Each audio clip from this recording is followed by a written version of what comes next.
Football's almost here for us. Feels a little more official after the first game last night, and let's get this thing going. What have you gotten to learn about Geno kind of through the last, especially since he's been competing to be the starter and then kind of wins the job?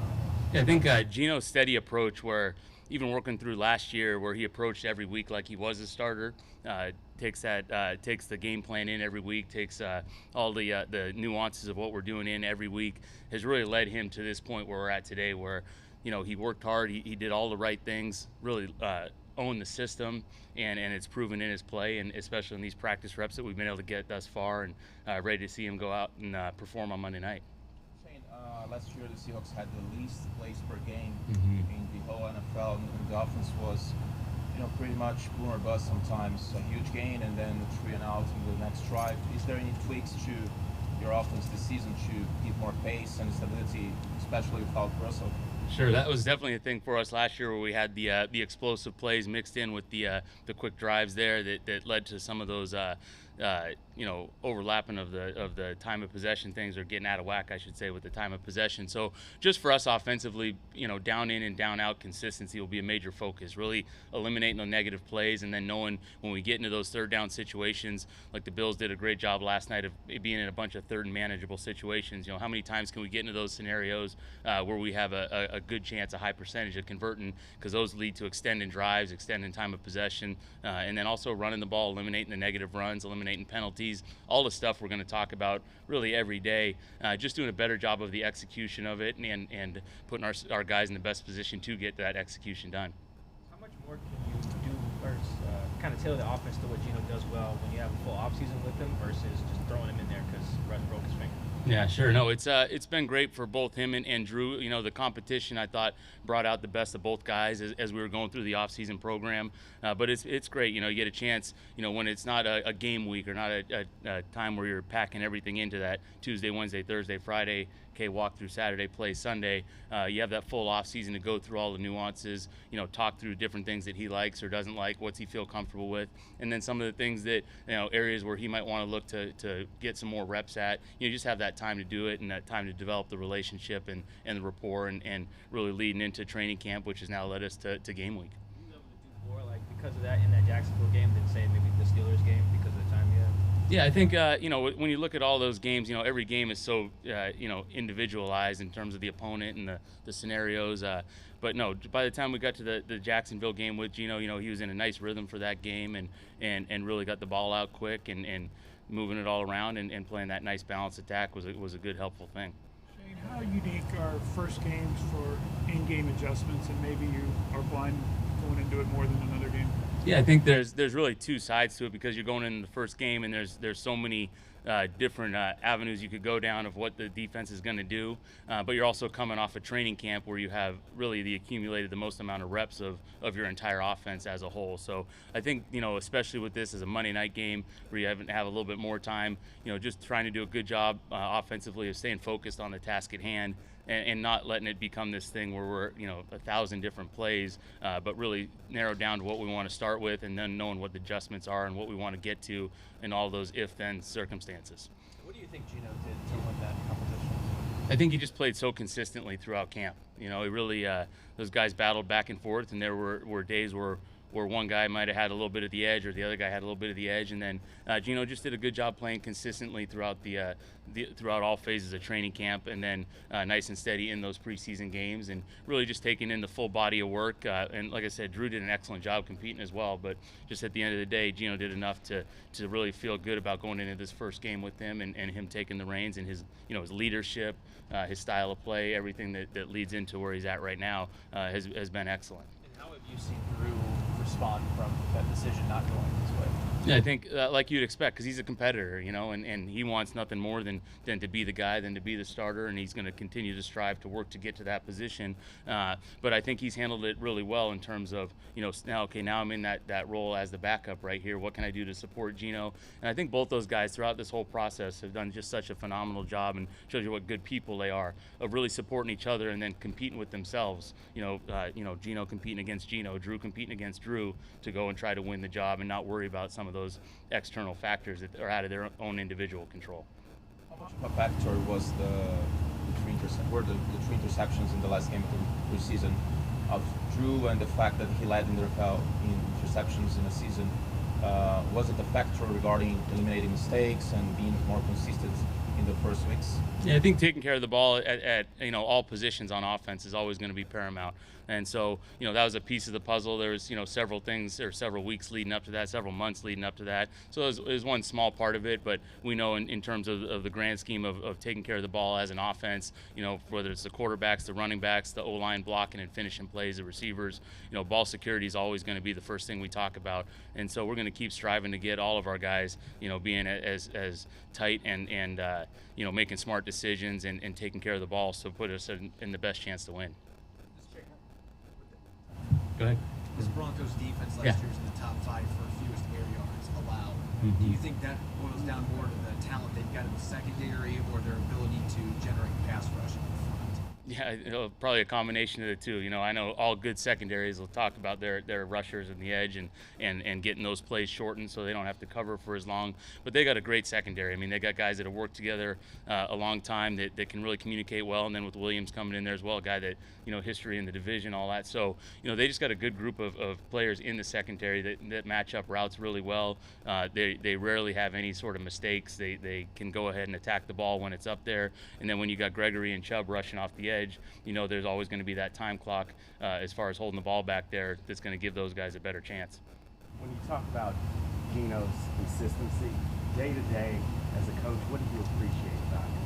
Yeah, I think his consistent attitude. He comes in there every single day ready to work, true professional in terms of, there's going to be the ups and downs of the day, just like there's the ups and downs of the week, the ups and downs within a game. And Geno's ability to just stay level-headed and really embrace what's the next thing I got to do, what's the next task at hand. Like today we had our practice out there. Okay, let's get through today's practice. We got kind of this funky schedule with the Monday night game, and Geno's just totally locked into every single individual day leading up to what the final process will be for this week.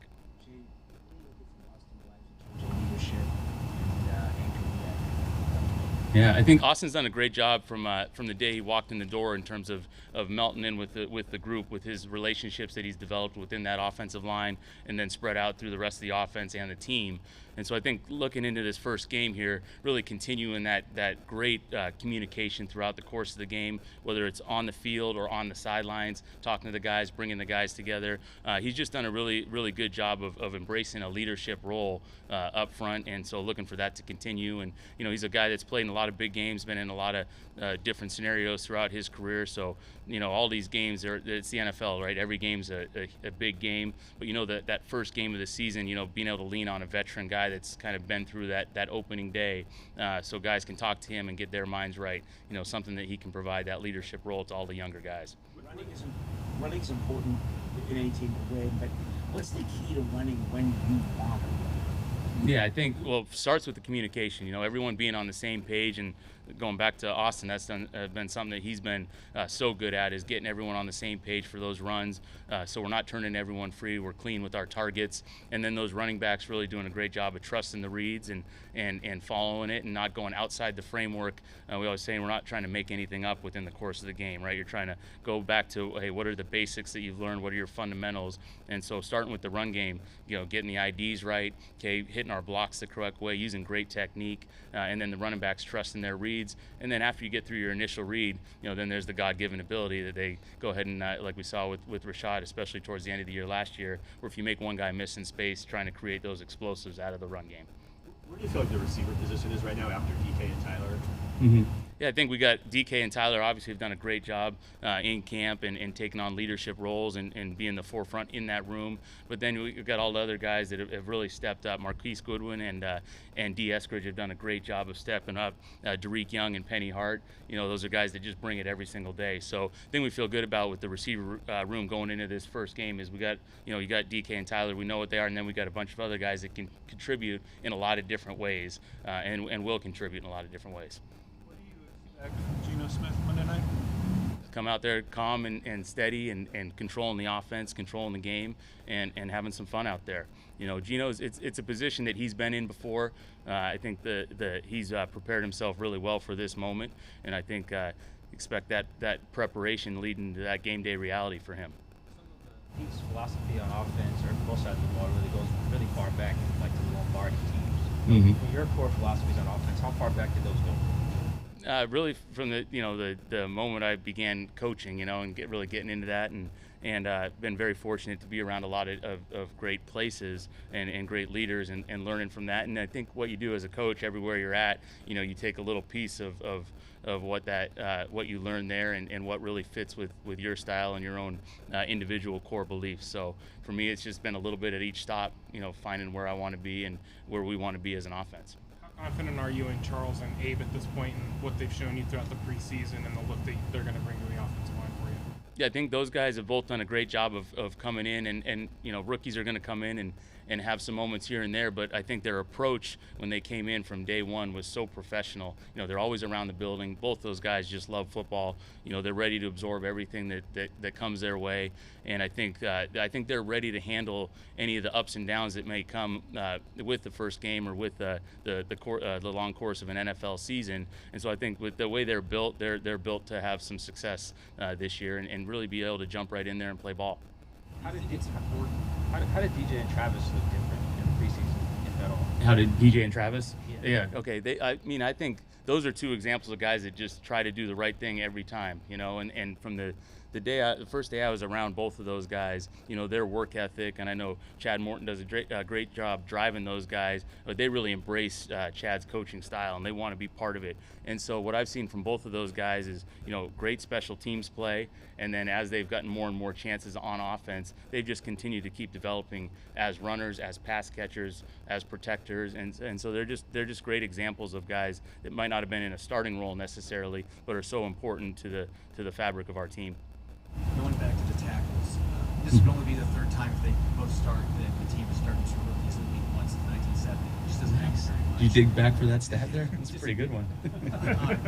But how important is it to provide extra support for them, especially in the first game with the pass rushers you mentioned, Gregory, Chubb, with his running backs, tight ends, chipping? How important is that to try to help ease them into a regular season game? Yeah, I think whether we're talking about rookie tackles or tackles in general, I think having a feel for what the pass rush is like during the course of a game, it's always going to start there for those third down or those known passing situations. So just having an awareness of the feel and having the answers and feel like we can do a good job of when we do need to drop back and throw it in some of those, like I said, known passing situations, that we can handle these elite edge rushers. And every week it's going to be the same story, right? Every week someone's going to have, 1, 2, or 3 guys that are dynamic, getting off the rock and looking to sack the quarterback. So just having a plan every week, and I think, like I said, those guys have come in as such with such a professional approach that really feel good about those guys going out there and playing ball, and like anything else, trying to put those guys in positions for success will be really a starting point for us. As a league-wide trend, are lighter boxes and out fronts becoming a little bit more common? Yeah, I think you just see the cycle of defense going through different places that you're playing right now, and right now there are some that are showing up, but there's a lot of blurred coverages, there's a lot of disguise going on, and sometimes that leads to that pre-snap illusion of a lighter box, but then it really drops down into a single high structure or a loaded front. So I think there's just a lot of mixing and matching, just like offensive styles and defensive styles. There's a lot of mixing and matching going on throughout the league. What kind of strain does that put on quarterbacks when it's blurred like that? I think just having that good post-snap recognition, where pre-snap, guys can mess with you. They can, show one thing, doing another. But just having good, clean eyes, good, clean feet, and trust in what they are seeing, and not falling victim to, seeing one thing pre-snap and then post-snap, just going blindly into the play and hoping that it played out the same way. Did you stay in contact with Russ at all? Have you talked to him since he's been traded to Denver? I have, yes. Yeah. No, I think like anything else, this is it's a relationship-driven business, and it's no different than, whether it's Shajero over in Denver, different guys that I've worked with in the coaching side. There's people that'll be friends and lifelong friends in this industry, and then you get a chance to play against them, and it's it's a special thing, but once the ball's kicked off, it's still a competitive game and ready to go. So I'm excited for that part of it. All right, good. All right, thank you.